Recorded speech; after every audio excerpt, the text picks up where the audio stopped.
Halo semuanya, kembali di Lamar Life and Mature bersama saya Agus Mulyono. Seperti Anda tahu, Lamar adalah sebuah program yang memberikan wawasan yang bukan hanya kekinian, namun juga syarat akan dhamma. Dan Lamar sendiri sebuah program yang mendukung program lainnya yang berkesinambungan, yaitu CD Counseling. CD Counseling adalah sebuah program yang bertujuan membantu sahabat-sahabat semua dalam masalah-masalah keseharian. Jika teman-teman atau sahabat semua punya masalah dalam hal ekonomi, kesehatan, hukum, atau mungkin masalah keluarga, teman-teman atau sahabat semua bisa berhubungan atau berkomunikasi dengan kami. Kami akan bantu dengan konselor-konselor yang profesional dan bisa siap mendengarkan Anda. Jika Anda ingin melakukan komunikasi atau bertanya-tanya tentang CD Counseling, silakan hubungi call center kami di 0811 9873 300. Saya ulangi kembali, 0811 9873 300. Dan hari ini kita memiliki sebuah topik yang sangat menarik, yaitu tentang transformasi diri. Sebuah gerakan perubahan diri supaya bisa punya hidup yang lebih baik atau setidaknya punya hidup yang diimpikan. Ya, jadi topiknya adalah transformasi diri sebagai siapapun saya, entah itu pengusaha, mungkin tukang becak, atau mungkin sebagai pelajar dan siapapun Anda. Dan bersama saya ada Pak Tatang. Halo Pak Tatang. Halo Gus, baik. Sehat? Apa kabar? Sehat juga. Thank you Pak Tatang sudah menyempatkan waktu hadir di Live Amateur hari ini bersama kita semua. Dan kita setiap Jumat selalu sharing-sharing, bertanya jawab, dan banyak biasanya setelah ini orang-orang akan tanya-tanya. Mungkin nanti Pak Tatang siap-siap juga ditanya-tanya. Siap. Di konten. Luar biasa. Oke, Pak Tatang, berhubungan dengan perubahan hidup juga nih. Sekarang setelah COVID reda nih ya kan. Orang ada yang sudah mulai menggebu-gebu, semangat nih mau bergerak, mau merubah. Dulu mungkin mereka yang kena PHK atau mungkin mereka sekarang baru lulus kuliah ingin bergerak kembali ya. Ya, gimana sih cara mereka mulai supaya mantap ini jalannya? Ya, memang semua itu harus mengarah pada diri kita sendiri ya. Buddha sendiri bilang kan jadilah pulau bagi diri kita, ya, tempat kita berlindung. Ya, jadi diri kita inilah yang harus kita andalkan. Gitu ya, Gus ya. Jadi mulai dari mana ya? Dari diri kita. Andalkan diri kita dulu. Jangan andalkan yang di luar sana dulu. Begitulah. Jadi diri inilah tempat kita start. Ya, dari apa yang kita sukai, dari apa yang kita mengerti, apa yang kita ketahui. Ya, ini kita mulai dulu. Ya, dari diri kita sendiri. Berarti singkatnya seperti itu. Explore diri kita dulu ya. Ya, ketahui diri kita sendiri dulu. Okay. Ya, SWOT-nya apa? Strength-nya apa? Weakness-nya apa? Kemudian explore opportunity dan juga threat-nya sehingga kita bisa ya lebih smooth ya dalam menjalani hidup kita ini ya. Singkatnya gitu guys. SWOT-nya dipakai dan Yes. Berarti membaca, belajar tentang diri itu juga penting ya. Ya, selain belajar juga harus praktek ya. Praktek. Betul. Mikir-mikir nggak gerak-gerak juga susah ya. Nggak akan ada hasil, cuma pinter di otak aja. Tapi ini kok kalau saran kok nih buat teman-teman yang baru lulus kuliah atau mungkin mereka yang sedang kuliah nih dan lagi mikirin masa depan saya mau bagaimana sih, atau mungkin mereka mau berusaha, apa sih baiknya yang mereka lakukan? Ya, satu ya mereka harus mulai dulu dari cita-citanya apa ya. Nah, cita itu kan dalam bahasa Pali itu kan pikiran ya. Jadi cita-cita itu kan sesuatu yang dipikirkan dulu gitu loh Gus. Nah, kita itu apa yang kita ingin lakukan, ya, garis finishnya itu apa gitu, end game-nya kemana gitu, ya. Jadi ini harus kita mulai dulu. Kalau pinjam bahasanya Stephen Covey itu kan begin with end in mind gitu kan, ya. Kita harus start dari ujung garis finishnya itu apa dulu yang ingin kita capai. Nah, jangan sampai kita nggak punya tuh cita-cita, sesuatu yang kita pikirkan itu jangan sampai nggak ada. Bahkan Buddha sendiri kan kalau kita buka Yammakawaga itu Dhammapada, syair kebenaran itu dikatakan pikiran itu pelopor kan. Ya. Segala sesuatu dimulai dari pikiran loh. Nah, kita harus memikirkan dulu kita itu harus desain, ya, memikirkan desain kehidupan kita. Jangan sampai nggak ada kita memikirkan untuk diri kita, apalagi orang lain yang membuat, ya, menentukan nasib kita gitu. Ya, mulai dari diri sendiri dulu, dari pikiran kita dulu, end game-nya kemana, garis finish-nya kemana. Bahkan kalau Buddha sendiri pun itu kan sudah langsung mengetahui beliau itu kan. Ingin mencari obat untuk mengatasi lahir, tua, sakit, dan mati kan. Ya. Itu kan end game-nya atau akhirnya, finish line-nya. Artinya beliau membebaskan dirinya sendiri dulu. Ya itulah kan belajar dengan kedua guru beliau, kemudian praktek ya sampai 6 tahun di hutan Urwela, sampai ke Bodh Gaya, kemudian mencapai kan pembebasan itu. Nah, setelah mendapatkan, membebaskan diri sendiri, kemudian mengetahui, baru kemudian beliau itu 45 tahun mengajarkan kan Dharma yang begitu luar biasa ini. Nah, singkatnya start from ourselves dulu, dari diri kita sendiri dulu. Wow, oke. Kalau untuk jalan hidupnya Niko, Yes. step by step-nya, Iya. ini apa sih yang harus kita siapkan? Apa sih yang kayak tadi mungkin kalau kau kan siapkan, Pak Tatang bilang persiapkan, ketahui diri. Apa sih yang harus kita susun untuk mencapai the end? Apa tadi? End of end game-nya apa? Tujuannya apa gitu. Itu gimana? Ya kalau saya ini kan trial and error ya Gus ya. Start juga very zero ya, bukan dari keluarga mampu atau berada sekali kayak gitu kan. Ya trial error gitu ya, cari-cari. Nah sampai saya belajar neurological level of change. Kemudian juga belajar mengenai Buddhism ya. Nah ini saya bisa menjelaskan nanti lebih terperinci gitu ya. Jadi ada satu roadmap gitu. Jadi neurological level of change itu kan kita harus mulai dari purpose, tujuan kita. Nah, kemudian ada identity kita, ya. Kemudian turun lagi itu kan harus ada value dan belief kita. Ya, kemudian turun lagi harus ada punya capability, kemampuan. Nah, kemudian kita harus punya behavior atau perilaku yang mendukung. Kemudian ke environment. Nah, di sana ada orang-orang dan seterusnya ya yang harus kita juga perhatikan. Nah, secara Buddhism, nah ini saya melihat dan mempraktekkan Satparamita. Ya, 6 paramita ini sangat luar biasa. Di situ ada dana, di situ ada sila, di situ ada kesabaran, khanti. Kemudian di situ juga ada yang namanya wirya, semangat kan. Nah, kemudian juga ada dhyana dan juga ada panya atau prajna, kebijaksanaan di situ. Nah, kalau dua model ya, kalau boleh meminjam dua model ini dalam pembahasan kita ini akan sangat powerful ya, sangat luar biasa. Nah ini yang saya sudah rasakan dan praktekkan. Nah ini saya bisa sharingkan begitu Gus. Ya, saya tertarik banget nih Pak dengan purpose of life. Yes. The end game. Kalau gua mencapai ini, gua mati pun nggak apa-apa bahasa gitu. Serem kali ya. Tapi kalau nyarinya itu kan kayaknya nggak gampang ya. Kalau Pak Tatang ini bilang trial and error juga. Tapi sebenarnya ada nggak sih tips Pak untuk mencari atau menentukan purpose of life kita itu? Ada. Dan ini memang tidak bisa kita menanyakan ke luar. Itu ada pertanyaan lebih banyak itu ke dalam gitu. Ya, kita itu pengennya apa sih? Ya, beberapa pertanyaan yang bisa membantu ini kan kalau kita nanti meninggal, kita ingin dikenang jadi apa, Gus? Ya kan? Atau pertanyaan lainnya itu, legacy apa yang ingin ku berikan, ku tinggalkan untuk dunia ini? Ya, pada saat saya meninggalkan dunia ini nanti. Ya, itu kan purpose of life. Nah, purpose of life-nya seorang Buddha itu kan, Buddha Gautama itu kan ingin menemukan obat kan. Ngatasin lahir, tua, sakit, dan mati kan. Kemudian beliau itu mengajarkan supaya para makhluk juga ya bisa mengatasi lahir, tua, sakit, dan mati itu.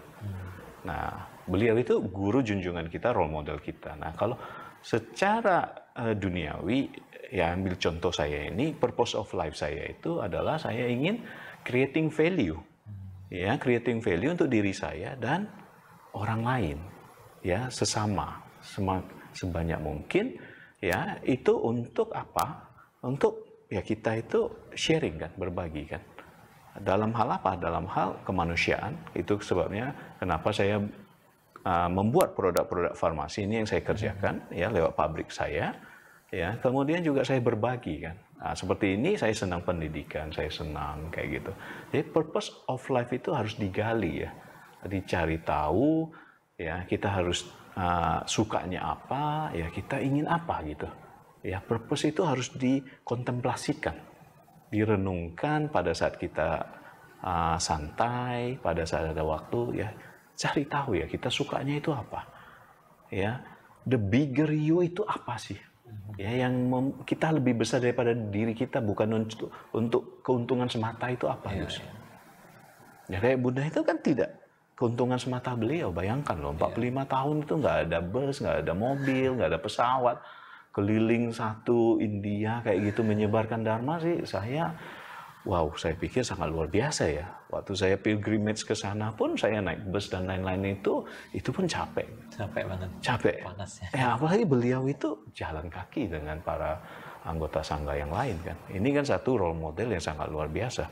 Kalau tidak itu merupakan purpose of life-nya Buddha, ya pasti tidak akan dijalankan gitu. Ya, apalagi beliau itu dari anak raja kan. Segala sesuatu itu berkecukupan. Nah, kalau tidak ada calling itu, ya itu pasti nggak akan dijalankan. Nah, find your calling, ya cari tahu call-nya kita itu apa. Setelah kita menemukan calling kita itu, ya kemudian latihlah dalam bentuk kemampuan kita. Setelah kita latih itu kita mumpuni atau dalam bahasa Palinya itu kusala, terampil. Nah, kita bagikanlah calling kita itu ke banyak makhluk atau banyak orang sehingga bisa mendapatkan manfaat yang luar biasa juga untuk mereka. Purpose of life. Purpose of life. Kayaknya gampang ya Pak ya. Tapi memang perenungan untuk hal itu juga kontemplasi, perenungan. Nggak segampang itu. Find sendiri, tapi cari sendiri. Harus dicari ya Pak. Iya, tanyakan seperti tadi. Saya kalau meninggal nanti ya ingin dikenang sebagai apa? Apa legasiku kalau meninggalkan dunia ini? Ya, nah itu pertanyaan-pertanyaan itu harus direnungkan ya, digali gitu. Lebih dalam. Ya. Kalau hubungannya Pak, purpose of life dengan saya agak bingung tadi. Bapak sempat mention environment sama behavior. Ya. Bagaimana kita menghubungkan purpose of life kita? Terus kemudian ada titik di mana kita juga perlu memikirkan environment kita atau lingkungan kita dan kebiasaan atau behavior kita. Itu gimana Pak maksudnya? Ya, jadi environment ini kan lingkungan di mana kita tinggalkan ya. Ya, di dalam lingkungan kan pasti ada orang, ya kan? Kemudian selain orang kan ada benda dan seterusnya dan seterusnya. Nah, ini penting sekali harus kita mulai kritisi ya, Gus ya. Contoh kayak orang ya, itu sangat mempengaruhi. Ya, itu sangat mempengaruhi gitu ya. Kalau kita bergaul dengan 5 orang yang sering kita habiskan waktunya bersama, misalnya 5 orang ini pemalas, kita akan jadi seperti mereka loh. Jadi pemalas lah. Ya dah. Kalau kita ketemu yang sering kita habiskan waktunya, luangkan waktunya bersama adalah orang-orang yang misalnya suka berjudi, nah kita kan akan kurang lebih terpengaruh toh. Pasti terpengaruh tidak? Iya kan. Nah, sebaliknya itu kan tadi yang jelek. Kalau yang baik, kalau 5 orang ini adalah orang yang kita sering misalnya bicara bisnis. Sedikit banyak kita akan belajar ilmu-ilmu bisnis dan kita bisa jadi pebisnis. Atau kita misalnya suka orang yang bergaul dengan orang-orang pintar, orang-orang yang hebat-hebat dari akademisi dan lain-lain. Nah, itu kita bisa menjadi orang yang juga senang belajar. Jadi hati-hati dengan lingkungan ini dalam artian orang-orang yang boleh masuk ke ring 1 kita itu adalah orang-orang yang memang bisa mendukung purpose of life kita, mencapai purpose of life kita. Ya, itu sebabnya makanya komunitas itu menjadi sangat penting. Ya, kalau kita misalnya di kelompok sarjana dan profesional Buddhis Indonesia, CD ini menjadi komunitas yang saling tumbuh mengembangkan gitu guys. Nah ini kan saya tahu Agus kan punya usaha kopi kan. Ya. Nah kalau ikut dalam komunitas kopi itu kan saling meneguhkan kan, bisa Ya. saling belajar, ada problem, kita bisa tanya, begitu tak? Ya. Nah, itu kan menumbuh kembangkan, nanti selaras ke purpose kita. Kalau itu menjadi purpose-nya Agus gitu. Jadi ini sebenarnya saya mengamati gitu ya. Sebenarnya ini hukum alam sih Gus. Kayak misalnya contoh ya. Batu yang besar akan kumpul dengan batu yang besar di pegunungan. Nah, ya. Ya. Pasir-pasir itu akan kumpul dengan pasir yang lain di pantai kan. Bahkan burung pun itu akan terbang ya berkelompok dengan burung yang sejenis kan. Ya, burung beo barengan, burung bangau gitu kan, dan seterusnya dan seterusnya. Nah, ini yang menjadi penting. Ya, kita tuh harus dikelilingin dengan orang-orang yang mumpuni, orang-orang yang frekuensinya sama, bisa menumbuh kembangkan gitu. Ya, dan ini menjadi sangat penting. Waktu itu saya jadi teringat cerita Mengce ya, Mencius, seorang filsuf ini luar biasa. Ya, waktu itu mereka tuh tinggal dekat kuburan loh. Mengce kecil ini melihat orang yang dikubur gitu. Nanti yang terjadi apa? Dia sama teman-temannya main seperti kubur-kuburan. Mamanya yang begitu luar biasa mengatakan, saya nggak mau anak saya ini nanti besarnya seperti itu. Oh, saya mau anak saya jadi pedagang. Pindahlah mereka ke dekat pasar. Nah, Mengce itu melihat kan transaksi orang jualan dan lain-lain. Ya, waktu itu yang dilihat itu orang jual daging. Nah, dia sama teman-temannya jadi main jual-jualan daging. Kedua kalinya mamanya kaget. Saya nggak mau anakku jadi tukang jual daging. Kan tujuannya sebenarnya udah tercapai kan. Ya. Tapi begitu melihat itu ada satu purpose yang lebih besar lagi. Nah, dia ingin anaknya menjadi orang yang terpelajar. Yang nantinya bisa berkontribusi bukan buat diri dia sendiri saja, tapi juga secara skala negara lebih besar lagi. Ya, kalau bisa untuk umat manusia. Nah, pindahlah mamanya itu ke dekat sekolah. Nah, Mengce kecil ini melihat anak-anak yang belajar sekolah, dan dia sama teman-temannya main sekolah-sekolahan, itulah menjadi cikal bakal dia menjadi seorang terpelajar nanti. Filsuf yang sangat luar biasa. Nah, jadi pengaruh lingkungan itu sangat penting, ya, termasuk ada orang di situ yang paling utama, ya, hati-hati ring satu Anda, ya, perluas jaringan ini, penting sekali, ya, jangan sampai orang-orang toksik itu yang lebih banyak dalam ring satu kita, ya. Kemudian juga di dalam lingkungan itu kita akan bersentuhan dengan benda, misalnya ada tablet, ada buku, ada handphone, ada segala macam, dan kita bisa lihat sebenarnya programnya itu apa yang sering kita habiskan waktunya bersama, Gus. YouTube itu sebenarnya netral gitu loh, iya kan? Sosmed itu netral. Kita, ya. Iya, tapi apa yang kita nonton itu, Gus? Programnya lebih banyak apa? Untuk entertain saja kah? Atau untuk melatih? Misalnya Agus tadi yang kopi tadi ikut yang pelatihan kopi, cara untuk belajar kopi. Nah itu loh. Bukan cuma dihabiskan untuk nonton misalnya sesuatu yang tidak bermanfaat. Karena itu saling, kalau pinjam bahasa hipnotis, itu menghipnotis terus. Tinggal kuat-kuatan aja siapa yang jebol duluan gitu kan. Kalau yang masuknya yang bagus kan itu baik ya. Tapi kalau yang jelek kita nggak ada barrier, self defense mechanism kita nggak ada, ya udah bablas kita. Nah itu lingkungan ya Gus, ya. Environment. Nah, hati-hatilah dengan orang-orang yang kita boleh spend time, yang boleh masuk ring satu, dan item-item barang apa yang kita harus ya seleksi lah. Karena kan kita mendesainkan hidup kita kan. Nah, behaviornya gimana? Masuk ke behavior, ini pertanyaan yang sangat luar biasa baik. Itu kan perilaku, Gus. Perilaku apapun yang dilakukan berulang-ulang, ya, itu akan menjadi program bawah sadar kita. Ya, apapun yang dilakukan berulang-ulang itu akan menjadi program bawah sadar dan dia bekerja otomatis gitu. Nah, hati-hati dengan yang namanya practice makes perfect. Itu harusnya ada komanya lagi itu. Karena negative practice makes negative perfect ya. Betul lah. Orang yang merokok rutin terus ya, negative perfect kan, jago. Perfect juga deh. Perfect juga dalam merokok. Orang yang sering misalnya marah semua kebun binatang di absen satu-satu, itu perfect juga loh. Jadi jago, sumpah serapah. Betul lah. Ya, jadi practice makes perfect itu harus yang positif dan bermanfaat. Nah, ini yang harus kita jaga.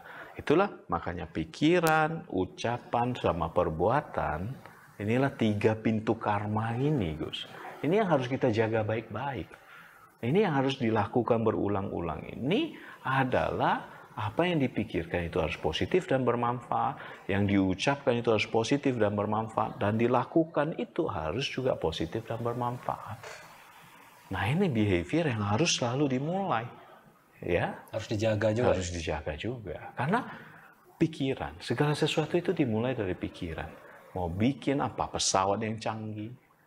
Bahkan kita baju ini yang mau dikenakan hari ini saja kita pikirkan dulu toh. Ini nggak janjian sebelum kita sama-sama abu-abu. Nah, jadi itu hati-hati dengan pikiran. Karena pikiran itu pelopor. Ya, kalau sudah mulai negatif, ayo kita mulai singkirkan. Nah, jadi teman-teman di rumah ya, mulai apa ya, kalau ada catatan boleh ya, oret-oret gitu ya, kayak lingkungan, boleh dimulai di data gitu, orang-orangnya siapa gitu kan. Ya, betul itu Gus. Ya, yang habisin waktu paling banyak apa gitu kan. Kita harus pinter-pinter loh dalam hidup ini. Karena singkat kan hidup ini kan. Nah, kalau kita nggak tahu, nggak ada satu pegangan, ya nanti sayang, kita itu ngikut-ngikut terus gitu. Ya, nah, kita masuk tadi ke yang behavior. Nah, pikiran, ucapan, perbuatan itu harus mendukung juga purpose tadi. Ya, pikirkan itu, renungkan yang kita harus lakukan, kembangkan itu menuju purpose kita. Jadi purpose itu sebagai satu acuan. Ya, kita dari titik A mau menuju titik B. Nah, titik B-nya itu harus clear. Nggak boleh nggak ada gitu loh, Gus. Kalau nggak ada, kamu mau melangkah kemana gitu kan? Nah, tapi kalau ada ke titik B, kalau misalnya dari sini saya mau ke Bali, oh clear banget. Saya kapan mau jalannya, saya mau berangkatnya pakai apa, betul kan? Nah, itu clear pasti sampai Bali gitu. Tapi kalau Balinya nggak ada, ya sudah, mau ke mana? Bisa aja kita salah jalan gitu kan. Nah, jadi pikiran harus selaras dengan purpose kita, ya kan? Ucapan juga demikian, Gus. Ucapan yang baik, kita ngomong yang baik, orang senang. Teman kita makin banyak. Sebaliknya, ucapan yang jelek, kita marah orang, kita ngumpat orang, dan lain-lain. Orang jadi marah, sebel sama kita. Yang terjelek bisa kita kena pukul loh, Gus. Betul kan? Karena ucapan yang walaupun sepele gitu. Nah, itu ucapan yang keluar. Sehari-hari kita kan selalu ngomong terus dalam hati. Itulah yang disebut dengan self-talk. Itulah internal dialog. Itulah yang disebut dengan ngomong dalam hati. Nah, ini juga harus dicek, Gus. Lebih banyak yang positif dan bermanfaat, atau lebih banyak yang negatif dan tidak bermanfaat. Kalau yang positif misalnya, ucapannya, ya, saya pasti bisa. Kalau aku perjuangkan, aku belajar, aku praktek, pasti bisa. Tapi kalau yang di dalam sering-sering muncul itu, aduh susah deh, nggak mungkin deh. Aku dari keluarga nggak mampu, nggak mungkin aku bisa berhasil. Nah itu, apa yang kita ucapkan itu berulang-ulang itu jadi program loh. Dia kan muncul sendiri dan itu akan ngedrive diri kita. Apalagi pikiran, apa yang dipikirkan akan cenderung diucapkan. Apa yang diucapkan akan cenderung dilakukan. Nah kalau kita pikir, misalnya nih saya janjian tadi ke sini, misalnya bilanglah jam 1.30. Ya. Nah, tapi kalau dalam pikiran saya, kayaknya enak ya kalau saya mundurin 5 menit berangkatnya ya. Itu kan dari pikiran kan? Ya. Pasti ya dipikirkan, diucapkan kan? Telat 5 menit, nggak apa-apa. Nanti masih bisa kok minta maaf. Atau sampai nanti. Tapi itu dilakukan jadinya, itu akan menjadi satu program habit. Lama-lama saya jadi tukang telat. Nah, itulah program. Entah kenapa, nggak bisa kita keluar dari itu, kok berat sekali rasanya mau on time gitu.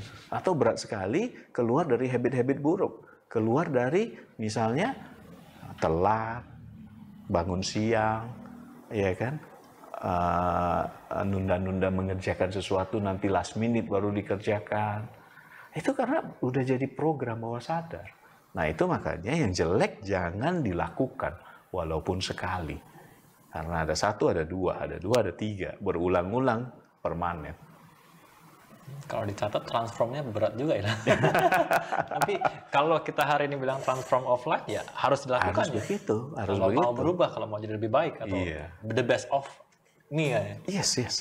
Kita itu ini kan kesempatan kita kan, yang kita bisa rasakan, kita bisa aware, kita tahu diri kita eksis gini kan. Kita bisa do something gitu, kita bisa desain, kita bisa program diri kita. It's our choice kan. It is our choice. Nah, kemudian kita harus yang baik-baik ini kita praktekkan. Jadi nggak bisa cuma kita tahu saja. Kita harus lakukan, do it gitu. Kalau kita lakukan, praktekkan, nah itu akan menjadi satu habit yang baik. Misalnya kita bangun pagi, kita berlakukan ulang-ulang, misalnya bangun jam 5 setiap hari, nggak perlu alarm lagi nanti Gus. Itu menjadi program bawah sadar kita akan bangun di saat jam 5 tersebut. Ya, tanpa alarm bahkan. Tanpa alarm, karena sudah menjadi satu habit. Ya. Termasuk kita Buddhis ini kan sebenarnya luar biasa sekali kan meditasi ini kan. Tapi paling banyak juga orang tidak bermeditasi. Sesuatu yang sangat valuable missing. Nah, gimana untuk melakukan itu? Nah, itu bentuklah habit. Ya, bentuklah habit. Jadi bangunnya on time ya. Meditasinya tentukan mau jam berapa. Misalnya jam 6 setiap pagi. Di waktu yang sama, tempat yang sama, durasi yang sama, lakukan itu sampai terbentuk satu program yang tanpa kita harus pikirkan dia sudah langsung sitting. Ya, biasanya ada yang 21 hari katanya, ada 30 hari. Nah, itu setiap orang beda-beda. Ya, pada saat itu menjadi program otomatis bawah sadar, pasti akan waktunya itu akan duduk sitting. Kalau enggak akan merasa sesuatu ada yang hilang. Termasuk juga kita setiap hari Minggu ke wihara, ya kita nyaman, kita bahagia, kita berbuat baik terus gitu kan, belajar dharma. Nah ada satu hari kita nggak datang gitu, ada sesuatu yang hilang, miss. Nah, berarti sudah menjadi program bawah sadar, program yang bagus. Nah inilah yang harus kita bentuk. Program-program yang baik-baik ini kita kumpulin, ya, yang baik-baik ini sedikit-sedikit kita kumpulin. Kan sukses besar itu adalah akumulasi dari sukses-sukses kecil. Sukses-sukses kecil ini diperoleh dari habit-habit yang baik, dikumpulin dalam diri kita. Jadi ibarat komputer nih, nah kita punya program itu, semua yang baik mendukung purpose of life kita, tugas tujuan kita, kerja kita. Jangan banyak virusnya. Nah, program-program yang jelek itu ibarat kata ya virusnya tadi. Nah, itu kita harus singkirkan. Jangan dikunjungin lagi, jangan dilakukan lagi. Nah, itu behavior ya, Gus ya. Ya agak jadinya kepikiran juga benar juga sih. Ada kalau saya waktu itu cerita tentang kopi juga mirip seperti itu. Kalau ketika ketemu teman-teman yang dengan yang orang-orang main kopi semua, kita lebih semangat menggebu-gebu untuk mencapai itu. Exactly. Tapi terakhir kemarin tadi ada capability ya. Saya agak, gimana sih terutama ngukurnya Pak? Kalau capability-nya gimana? Kalau saya sekarang dan yang saya nanti gimana ngukurnya Pak? Iya. Sebelum kita mengukur, kita bahas dulu apa itu capability ya. Capability itu kan kemampuan, Gus. Kemampuan. Ya, lihat deh.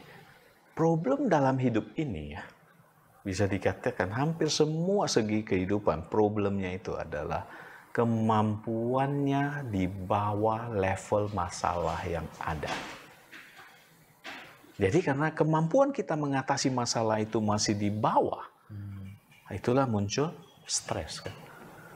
Yang kita katakan problem itu kan kita tidak mampu untuk mengatasinya kan. Misalnya bahasa Inggris kita belum bisa, besok disuruh ujian, stres kan kita. Atau sedikit lebih ekstrim kita coba ekstrapolasi ke berenang deh. Nah itu kan challenge. Untuk bisa berenang itu challenge loh. Tapi kalau kita bisa, nggak masalah, itu nggak problem loh Gus. Malah enjoy itu, nge-flow tuh. Tapi kalau kita nggak bisa, keringat dingin kita. Sama, waktu itu saya juga pernah ya, memberikan fasilitas mobil ke manajer saya. bukannya dia happy menerima itu, malah dia stres. Saya tanya, kamu kenapa? Harusnya orang biasanya umumnya saya kasih mobil untuk fasilitas, bahagia gitu, seneng kan? Saya nggak bisa bawa mobil, Pak. Stres loh, Gus. Harusnya seneng kan? Itu kenapa? Karena level tantangan dia, misalnya bilang lagi 100, kemampuan dia bawa mobil itu nggak ada, nol. Keringat dingin loh. Betul loh. Nah ini, jadi apapun itu ya, mau problem keluarga, problem ekonomi, ya problem skill, apapun itu, yang menjadi stres itu karena kemampuan kita itu di bawah. Jadi kita harus naikkan kemampuannya. Bukan tujuannya itu target kita turunkan. Lama-lama kita bukannya maju, mundur, menjadi minus nanti lama-lama. Kemampuan itu yang harus kita latih, kita tingkatkan. Ya, pengetahuannya sama keterampilannya, skillnya. Knowledge dan skill itu sepasang, nggak bisa kita ignore itu. Makanya dalam Mahamanggala Sutta itu bagus sekali sebenarnya itu. Ya, kalau kita baca itu ada bahu sacanca si panca. Artinya apa? Berpengetahuan luas dan berketerampilan. Bayangkan Gus, kalau kamu di bidang apapun, di kopi atau di profesi kamu ngajar, begitu kan? Kalau kamu punya kemampuan, capability ini, kan enak banget kan? Ngeflow banget kan? Nah inilah yang di research oleh Profesor Mihaly, Csikszentmihalyi, ya profesor di Chicago University. Beliau itu profesor jurusan psikologi. Itu bagus sekali. Ya, kalau problem itu lebih tinggi daripada kemampuan kita, itu paling rendah itu cemas yang terjadi. Anxiety. Makin tinggi gapnya, itu yang terjadi stres, tertekan. Lebih tinggi lagi bisa depresi dan seterusnya dan seterusnya. Betul nggak? Jadi solusinya adalah nggak ada jalan mundur, naikkan kemampuan, naikkan keterampilan. Itu kenapa dulu kalau kita baca buku riwayat hidupnya Buddha Gautama, Pangeran Siddhartha itu kan belajar kan, skill matematikanya, ya skill yang diperlukan di waktu beliau itu. Nah itu dipelajari, menunggang kuda, bela diri dan lain-lain sebagainya kan. Nah itu skill. Nah apalagi di zaman sekarang ya, orang-orang harus mulai memiliki skill, punya kemampuan. Knowledge dan skill ini harus ada. Kalau ada ini, hidupnya tenang. Kalau nggak ada, pasti akan selalu cemas. Ya, nggak akan bahagia. Karena tujuan orang hidup ini kan ingin bahagia, ingin sukses, ingin bahagia. Nggak ada orang yang tidak ingin bahagia. Semua orang ingin bahagia kan. Nah, jadi harus mulai dari diri kita untuk mencarinya. Ya, begitu ya Gus ya. Jadi harus ditingkatkan terus capability ini. Level up terus ya Kak? Harus belajar tiada henti kan katanya. Capability mantap, bagus Pak Tatang. Yes. Kemudian saya masih sedikit penasaran dengan belief, value, dan identity. Yes. Ini hubungannya dengan kesuksesan apa ya? Yeah. Nah, kalau tadi memang value of life oke lah, tapi kalau belief-nya buat apa? Saya masih penasaran juga. Iya, ini kita bahas satu-satu pelan-pelan aja ya Gus ya, karena bahasannya banyak nih. Nah, saya mulai dari value dulu ya. Value ini kan sesuatu yang bernilai kan, sesuatu yang berharga, yang patut dan layak diperjuangkan gitu ya. Nah, kita itu harus menaikkan value kita juga dalam hidup kita. Ya, kalau kita punya value, itu kita pasti lebih mudah hidupnya. Dan pasti dicintai banyak orang. Ya, contoh ya, saya ambil contoh sedikit ini mengenai tukang parkir ya Gus. Ya, kita parkir nih. Ya, kalau kita parkir, kemudian kalau kita bisa berhasil kabur dari tukang parkirnya, senang toh. Walaupun cuma urusan 5.000 misalnya ya, nggak buat kita miskin kan 5.000. Tapi senang kan? Senang kan bisa berhasil kabur kan? Nah, itu skenario 1. Skenario 2, ya, kita lagi selesai makan, hujan lebat, mobil kita ya di depan, kita nggak bawa payung. Kemudian kita dibawain payung sama tukang parkir. Ya, jadi kita tetap kering, nyaman sampai ke mobil. Nah, mobil kita pun karena paralel, susah keluar, didorong, dia basah-basah kayak gitu kan. Nah, jadi kita kan bisa keluar dengan nyaman, ya, dengan enak. Nah, itu kita memberikan 10.000 pun kita nggak masalah toh. Senang-senang saja kan. Atau Agus tetap kabur juga. Semoga enggak lah ya. Belum pernah ketemu kayak gitu sih. Ya, kalau kayak gitu kan kita happy. Kenapa Agus? Skenario 1, kita nggak rela. Kalau kabur, kita happy. Skenario kedua, kita kasih lebih malah. Nah, yang satu, dia tidak creating value. Gus. Dia cuma tangan di bawah, meminta. Tidak memberikan value, nilai, atau manfaat bagi orang lain. Tapi yang kedua, tukang parkir ini memberikan nilai, manfaat buat si yang dia payungin tadi. Makanya dikasihin lebih. Nah, itu juga ya. Tadi kan Agus tanya mau itu pengusaha, itu mau itu profesional. Itu tidak ada yang benar, tidak ada yang salah. Itu semuanya itu pilihan gitu kan.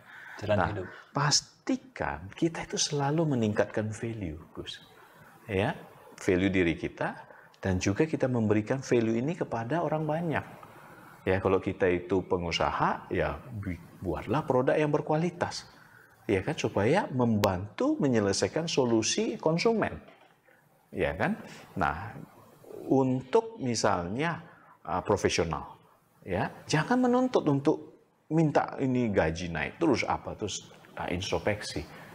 Kita value-nya naik gak? Kemampuan kita naik gak? Dan kita sharingkan gak ke perusahaan. Nah, kalau kita lakukan seperti itu, memberikan kontribusi value terus, atasan itu pasti juga tidak akan mau kita keluar. Ya. Pasti akan ya mestakung ya semuanya itu ya. Nah, ini kontributor, team player, leader, dan dia itu menjadi aset. Nah, kita itu pasti akan baik hidupnya. Nah, itu value ya, Gus. Nah, value. Nah, kemudian masuk belief kan.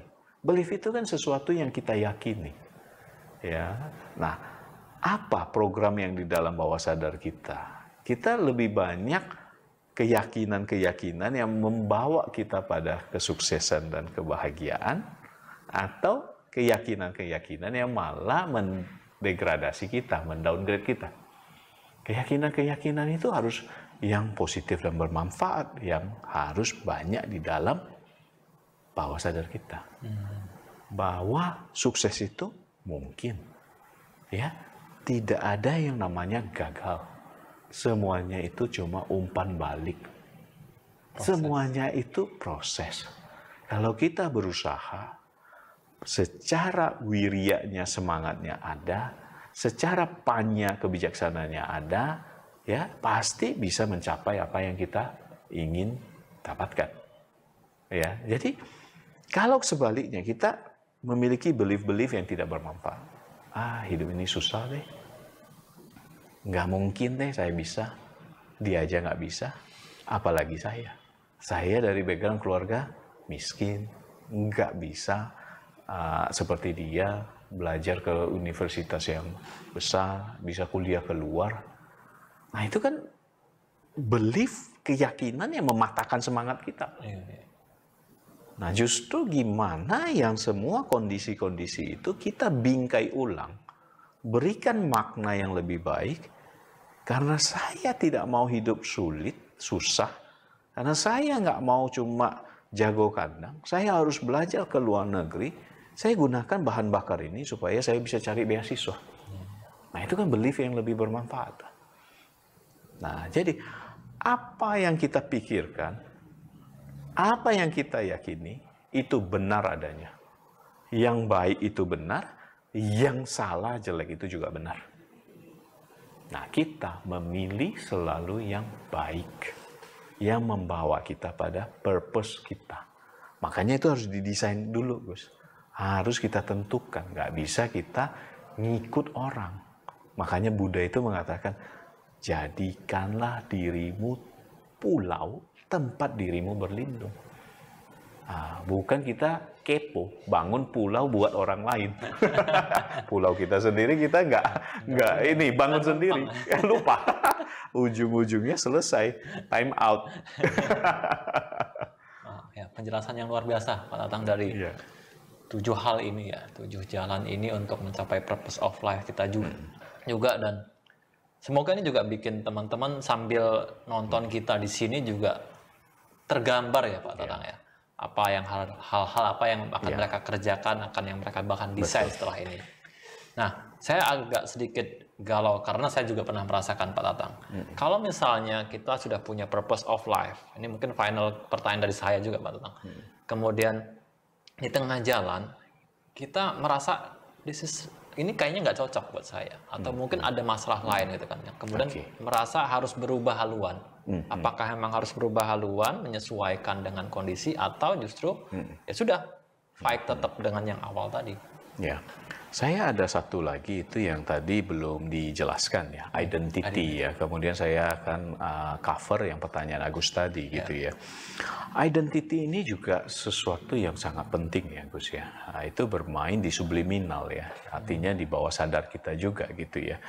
Identitas apa sih yang kita genggam Gus?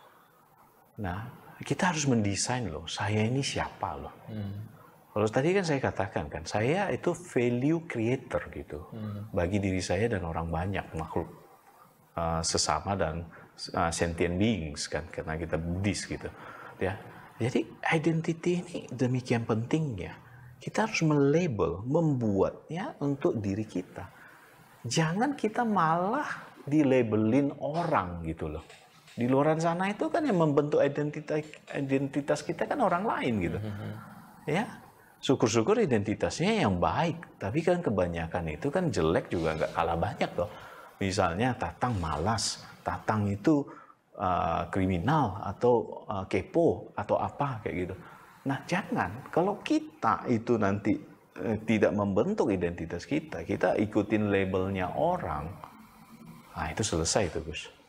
Itu tidak akan bermakna itu.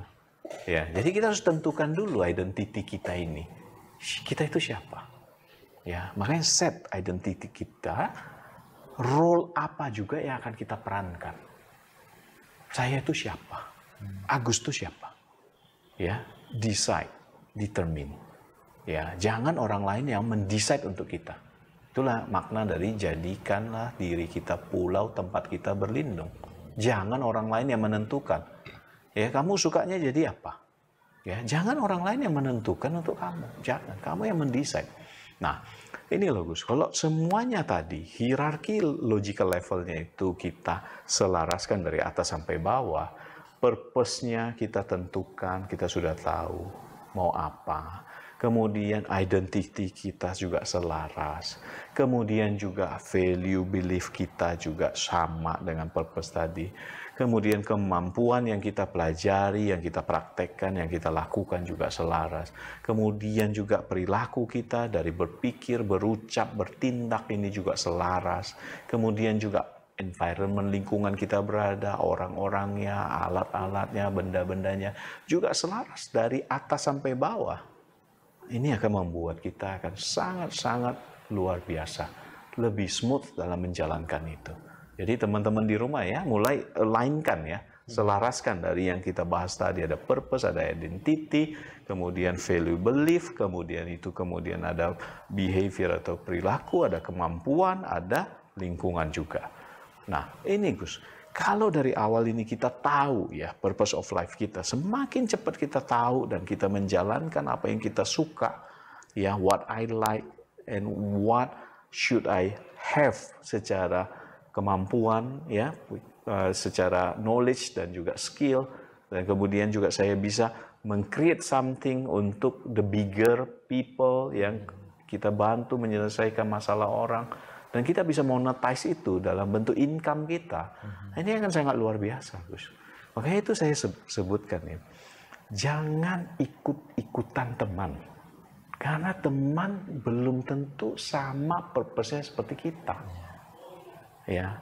Nah, ini akan menjadi sangat fatal. Semakin kita lebih telat mengetahuinya, ini success rate-nya semakin kecil gitu loh. Effort untuk berhasil untuk melakukannya itu lebih besar. Nah, ini juga penting ya buat kita yang punya anak. Dari kecil mulai amati. Talent dia kemana, passion dia kemana, gali, cari tahu. Arahkan ke sana. Bayangkan kalau dia dari kecil sudah tahu apa yang dia sukai dan apa yang dia lakukan, kemudian dia belajar, dia kuliah, dia praktek, dia masuk di komunitas yang dia suka. Karena itu selaras semuanya dari yang kita bahas tadi, itu akan sangat powerful, Gus. Itu akan sangat luar biasa. Ya, networking itu sangat penting, itu people kan. Bayangkan kita udah umur 25, belum tahu apa yang kita lakukan, trial error sampai umur 30, salah jurusan, ganti lagi. Betul? Nanti ini kalau cocok, kalau nggak cocok umur 35 ganti lagi profesinya. 40 ganti lagi karena belum temu. Nah, proses tanam, cabut, ganti, ini berulang-ulang, ini habis waktu banyak sekali. Waktunya itu yang habis ya Pak ya. Dan waktu adalah resource, sumber daya yang tidak bisa dibeli atau di-renew, mau gimana pun. Ya, dan juga bukan cuma waktu saja loh. Ya, network kita nggak terbentuk, Gus. Network apa? Pelanggan nggak terbentuk. Menjualnya kita harus mulai lagi yang baru. Iya. Network suppliernya kita harus bentuk yang baru lagi. Cari lagi. Explore lagi. Belum tentu langsung cocok loh itu. Betul kan? Kita harus habis effort belajarnya lagi. Nah, ini yang sedapat mungkin dihindari. Nah, tapi bagi teman-teman yang sudah kadung istilahnya, udah terlanjur bagaimana, ya sudah, kontemplasikan. Masih ada waktu kok. Sepanjang kita nggak berhenti, nggak quit, ya, itu masih ada kans.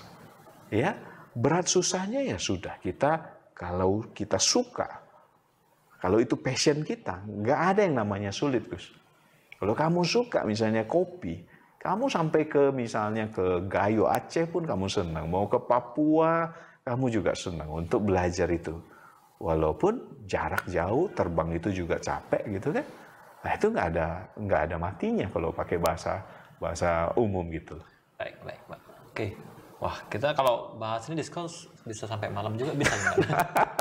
Tapi emang, tapi setidaknya menurut saya harapan saya adalah harapan kita semua di sini, apa yang tadi disampaikan Pak Tatang dan kita diskusikan sangat lumayan membuka seharusnya untuk teman-teman semuanya yang mungkin entah baru kuliah, mau kuliah, lulus kuliah, pengusaha yang sedang struggling atau mungkin lagi sukses, ya merasakan, oh ya benar, ini yang gue lakukan, ini yang saya lakukan. Mudah-mudahan ini bisa menjawab begitu banyak pertanyaan dan ya. menggugah semuanya untuk transform.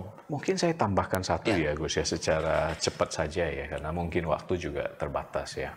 Nah ini logical level of change, kalau dari awal sampai akhir itu, purpose sampai environment itu selaras, itu akan lebih sangat powerful. Nah ini secara Buddhis kita juga punya konsep yang sangat beautiful, sangat luar biasa juga. Ini Satparamita, 6 paramita ini juga sangat-sangat powerful, sangat luar biasa. Ya, di sana ada dana, di situ ada sila, ya, kemudian ada kesabaran, khanti, kemudian ada lagi yang disebut dengan wirya, semangat. Kemudian di situ ada dhyana, ya, itu konsentrasi, kan. Kemudian ada panya, kebijaksanaan. Nah, ini kalau kita lakukan, ini kan sama seperti yang diajarkan oleh para Buddha. Jangan berbuat jahat, sedikit pun tidak boleh, apalagi satu gitu kan, ya, tidak boleh.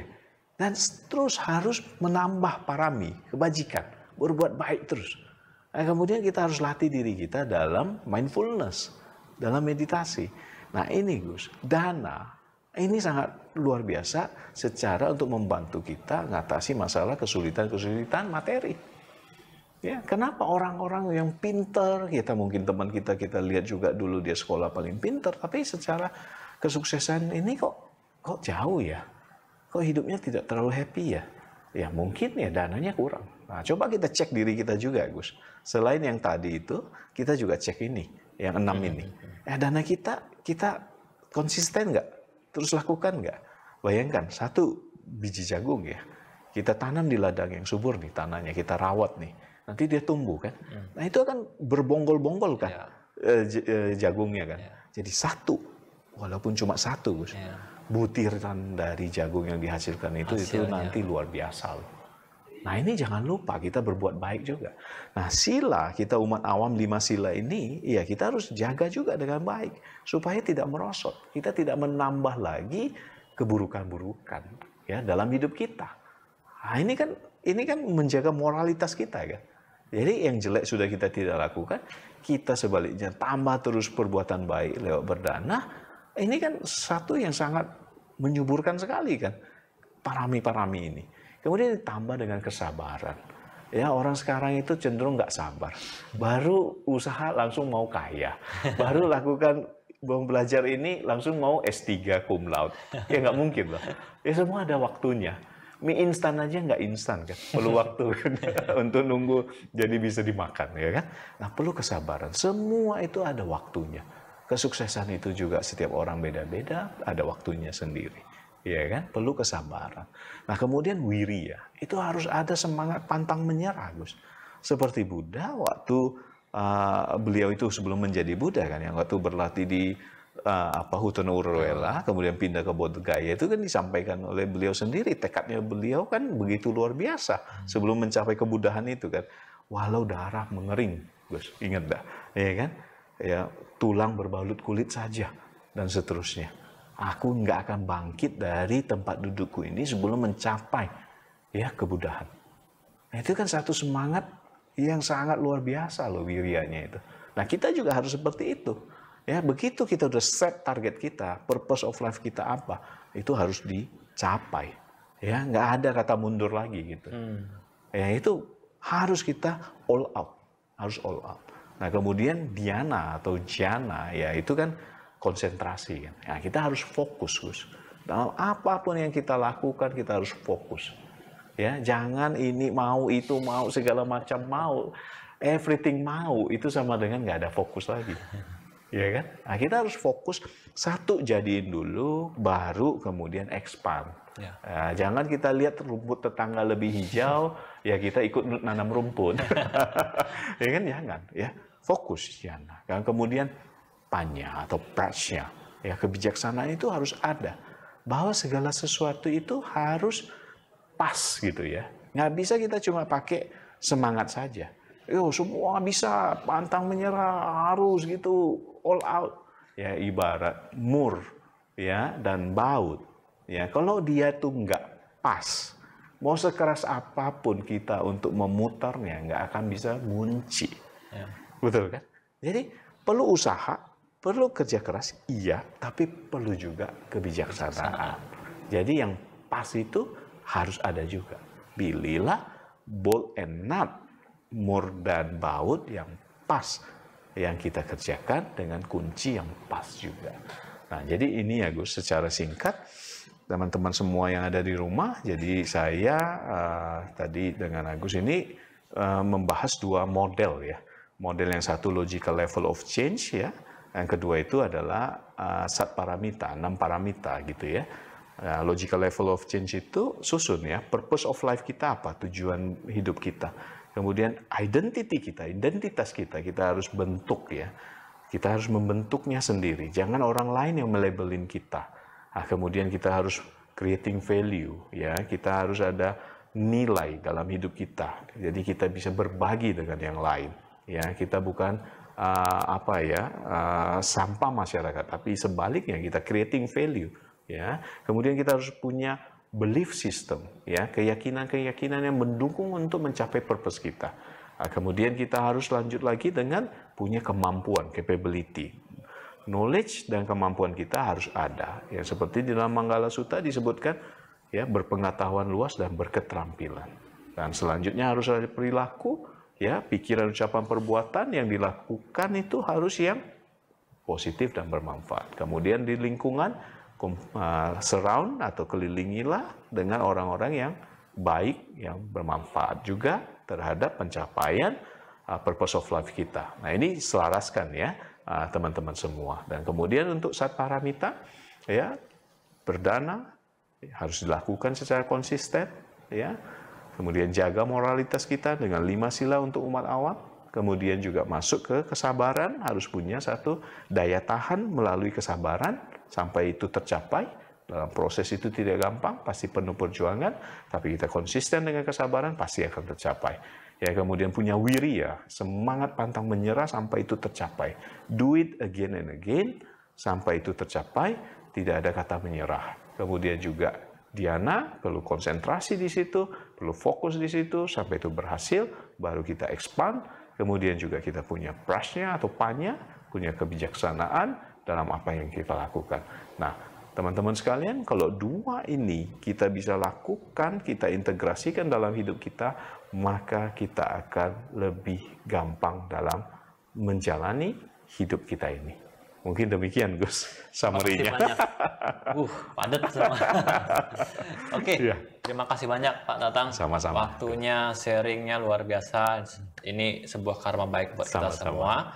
Dan buat teman-teman semuanya, terima kasih sudah selalu bersama kita di Life and Mature. Semoga terus kita bisa lebih berkembang, lebih maju, dan yang bergerak ke arah yang lebih baik. Buat teman-teman yang belum subscribe CD Channel, jangan lupa untuk subscribe CD Channel, bunyikan loncengnya, klik loncengnya supaya teman-teman juga tidak ketinggalan update-update dari CD Channel. Jangan lupa juga like dan share jika dirasa konten dan wawasan ini bermanfaat untuk kita semua.